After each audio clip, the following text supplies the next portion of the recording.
देश भर की इंडिजिनियस कम्युनिटी के सभी प्रतिभागियों और सभी वरिष्ठ सगाजनों को मेरा बहुत बहुत फूल जोहार। ये देश भारत इंडिया मतलब इंडिजिनियस लोगों की धरती यानी आदिवासी लोगों का देश था, है और रहेगा। अमित शाह, मोदी जी, भागवत और योगी हमारी पहचान तय करने वाले कौन होते हैं? हजारों साल से हमारी पहचान को हमारे पुरखों ने स्थापित किया है, इस प्रकृति ने स्थापित किया है, तो वो आज मंचों पे हमारे ही लोगों को बुलाकर हमारी पहचान के साथ खिलवाड़ कर रहे हैं। ये बहुत नागवार है। हम नहीं चाहते कि हमारी पहचान वो मंचों से तय करे। संविधान ने जो दी है और हमारे पुरखों ने जो स्थापित की है वही हमारी पहचान है। हम आदिवासी हैं, इंडिजीनियस है, इस धरती के मूल मालिकों की संतान है, इस धरती के पहले वारिस हम हैं। इसीलिए आज भी आजादी के 70-75 साल बाद भी जंगल, नदियां, पहाड़, दर्रे, खाइयां, रेगिस्तान सब हमारे आदिवासी कम्युनिटी के पास है। और अंबानी, अडानी और विदेशी जो कंपनियां हैं उन सब की नजर है। इसीलिए शासन प्रशासन, मोदी जी और ये सब मिलकर आदिवासी एरिया में बहुत ज्यादा खनन को बढ़ावा दे रहे हैं। अभी हाल ही में संसार की सबसे प्राचीन पर्वतमाला अरावली जो प्रसिद्ध है, उसमें बेहतरीन खनिज पदार्थ है, सोना है, चांदी है, अभ्रक है और भी बहुत कीमती चीजें हैं। इसीलिए मोदी जी ने अरावली की परिभाषा को कोर्ट के द्वारा परिभाषित करवाया है कि जहाँ 100 मीटर से ऊंची पहाड़ी नहीं है वहाँ खनन को खुला छोड़ दिया जाए। तो ये बहुत बड़ा तबाही का संकेत है, पूरी आबादी का, इस राजधानी की तबाही का संकेत है, क्योंकि अरावली वो है जो पूरे रेगिस्तान को रोक रही है और पूरे मानसून को भारत में मतलब अच्छे से प्रकट कर रही है। तब ये खेती हो रही है और ये वातावरण अच्छे से बना हुआ है। अगर अरावली को खनन खोल दिया जाएगा तो बहुत बड़ी तबाही आएगी और ये दिल्ली भी बर्बाद हो जाएगी और एक धूल के गुबार में ये समाहित हो जाएगी। जैसे आने वाली जैसे सभ्यताएं रही है मेसोपोटामिया या मिस्र की, वो तबाह हुई है, वैसे ये सभ्यताएं तबाह हो जाएगी। मैं कहना चाहूंगी कि संविधान ने जब हमें अलग से पहचान दी है आदिवासी के रूप में, एसटी के रूप में, उससे पहले ब्रिटिश गवर्नमेंट ने 1871 से लेकर 1941 तक हमें इंडिजिनियस के रूप में, एनिमिस्ट के रूप में, ट्राइबल के रूप में, ट्राइबल रिलीजन के रूप में एक जनगणना कॉलम दिया था और उसमें हमारी जनगणना की गई थी। लेकिन ये अच्छे दिनों की सरकार आई है, उसके बाद से आदिवासियों की जनगणना कहीं पर भी नहीं हुई है। ये बहुत बड़ी विडंबना है। देश में नहीं, संसार की जो सबसे बड़ी आबादी है, लगभग 60 करोड़ की आबादी, उस 60 करोड़ की आबादी को वैश्विक स्तर पर और राष्ट्रीय स्तर पर बहुत हनन किया जा रहा है, उसके साथ शोषण किया जा रहा है, उसको बेदखल किया जा रहा है, विस्थापित किया जा रहा है और तो और उन्हें नक्सली और आतंकवादी टैग लगाकर उनका नरसंहार भी किया जा रहा है। इसके उदाहरण हमने कश्मीर में भी देखे हैं और अभी मणिपुर में भी, मणिपुर को जलता हुआ देख रहे हैं। हमारा जो ट्राइबल एरिया है उसी में हत्याएं हो रही है, वहीं पर लूटपाट की जा रही है, वहीं पर हजारों गांवों को जलाया जा रहा है। तो ये कैसा देश है, ये कैसे शासक है, ये कैसे प्रशासक है? ये इनकी मतलब शासन प्रशासन और इनकी जो वास्तविक स्थिति है उस पर प्रश्न चिन्ह लगता है। ये वास्तव में घुसपैठिए हैं, लुटेरे हैं और ये देश को बेचने के लिए, लूटने के लिए आए हैं। इसीलिए विदेशी कंपनियों को इन्होंने खुला छोड़ दिया, अंबानी अडानी को खुला छोड़ दिया, जंगल, पहाड़, मैदान, नदियां, दर्रे, खाइयां सब बेच रहे हैं और आपको कह रहे हैं कि आप एक पेड़ माँ के नाम लगाइए। जब जंगल के जंगल काटे जा रहे हैं, पहाड़ के पहाड़ बेचे जा रहे हैं, नदियां दूषित की जा रही है। आप यहाँ दिल्ली में रहते हैं, दिल्ली में देखिए यमुना का क्या हाल कर रखा, यमुना को नाले से भी बदतर हालत में कर रखा है। और ये है राष्ट्रभक्त, देशभक्त।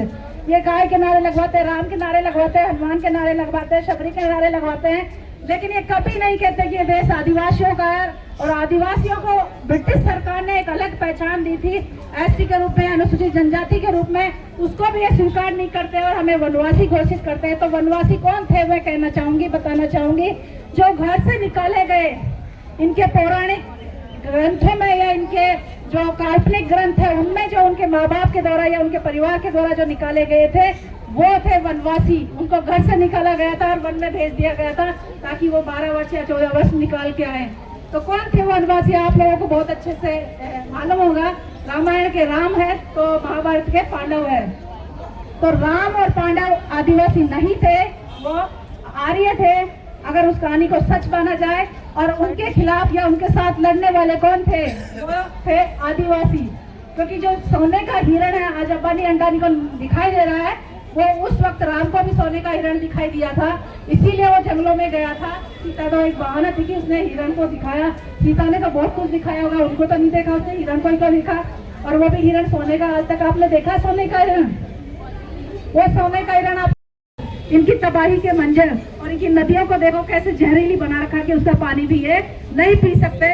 और आदिवासियों को ये अनपढ़ अज्ञानी कहते हैं, लेकिन जो ऑर्गेनिक चीजें, जो शुद्ध हवा है, शुद्ध पानी है, शुद्ध खान पान है, वो मिलता है आदिवासी क्षेत्रों में।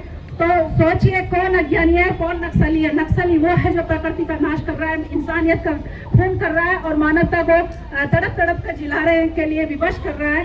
तो ऐसे शासन प्रशासन का सबको विरोध करना चाहिए और आदिवासियों का सबको साथ देना चाहिए, क्योंकि पूरा विश्व, पूरा यूएनओ कोरोना ने आप सबको चेता दिया है, बता दिया है कि अगर आप बचना चाहेंगे या आप आने वाली पीढ़ियों को बचाएंगे तो आपको आदिवासियों को और जल जंगल जमीन को बचाना होगा।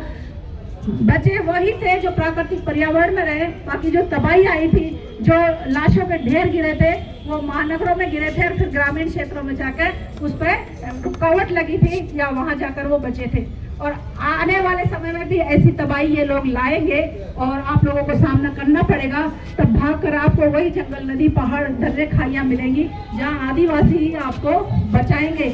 आज आपको एकजुट होने का और साथ देने का वक्त है। और राष्ट्रपति महोदय, प्रधानमंत्री जी, गृह मंत्री जी और जो जनगणना मंत्रालय, उन सबको आदिवासियों के लिए जनगणना कॉलम देना होगा। 2011 से जो हमारी जनगणना नहीं हुई है, उस जनगणना को भी सही तरीके से लागू करना होगा ताकि हम आदिवासियों की जनसंख्या का पता लगे। 2011 में हम लगभग 11 या 12 करोड़ थे, लेकिन अब 2026 चल रहा है तो हमारी आबादी लगभग 20 करोड़ के आसपास हो गई। संविधान में हम 1045 आदिवासियों के रूप में चिन्हित है, लेकिन अनुसूचित जनजाति के रूप में सिर्फ 781 आदिवासियों को दर्ज किया है। ये हमारी पहचान के साथ बहुत बड़ा धोखा हुआ है कि जितने आदिवासी हैं उनको मूल पहचान भी नहीं दी गई है। और अब नए आदिवासी एसटी के रूप में पैदा किए जा रहे हैं, क्योंकि संविधान से एसटी तो पैदा किए जा सकते हैं, खत्म भी किए जा सकते हैं, लेकिन आदिवासी न तो संविधान से पैदा किए जा सकते हैं न खत्म किए जा सकते हैं। इसीलिए ये आदिवासी और गौड़ शब्द का विरोध कर रहे हैं। हम आदिवासी है, आदिवासी का मूल मीनिंग है इस धरती के सबसे पुराने बाशिंदे। और इसका उदाहरण, इसका जो जीवंत प्रमाण है वो अरावली पर्वतमाला है कि संसार के सबसे प्राचीन पर्वतमाला है। तो वहाँ रहने वाले कौन प्राचीन होंगे? और हमारी जितनी भी पहाड़, नदियाँ, घाटियाँ है, वहाँ बसने वाली सारी कौम है, जैसे गोंड है, उराव है, संथाल है, वो जितने भी आदिवासी समाज, समुदाय, कबीले हैं, वो सब प्राचीन है, इस धरती के मूल मालिकों की संतान है। उनके हक अधिकार के लिए ब्रिटिश गवर्नमेंट ने संविधान में अनुसूची 5 और 6 दिया था, पैसा कानून दिया था, वनाधिकार दिया था, लेकिन मोदी सरकार ने सबकी अवहेलना करके नए कानून लाकर उन कानूनों की धज्जियां उड़ा रहे हैं। और जो ग्रामीण व्यवस्था है उसको छिन भिन किया जा रहा है। साम दाम दंड भेद, अर्थ, धर्म, कर्म या धार्मिक पाखंडों से सब तरफ से जाल का शिकंजा कसा जा रहा है और हमारी पहचान को हमसे महरूम करके इस राष्ट्र को कुछ और राष्ट्र, भगवा राष्ट्र घोषित करने की कोशिश की जा रही है। तो ये हम सब आदिवासी बर्दाश्त नहीं करेंगे। देखिए मेरे पास 3-4 पुरानी पीढ़ियां भी हैं और ये मैं नई पौध को भी लेके आई हूँ। तो हम सब प्रतिज्ञा करते हैं कि जैसे हमारे पुरखों ने संघर्ष किया था वैसे ही हम संघर्ष करेंगे और अपनी पहचान का ट्राइबल कॉलम या जनगणना कॉलम लेकर रहेंगे। राष्ट्रपति महोदय को इसीलिए ज्ञापन दे रहे हैं। इतना ही कहकर मैं आप सभी का बहुत बहुत आभार और धन्यवाद प्रकट करना चाहती हूँ। बहुत बहुत आभार। जोहार, जोहार। धन्यवाद।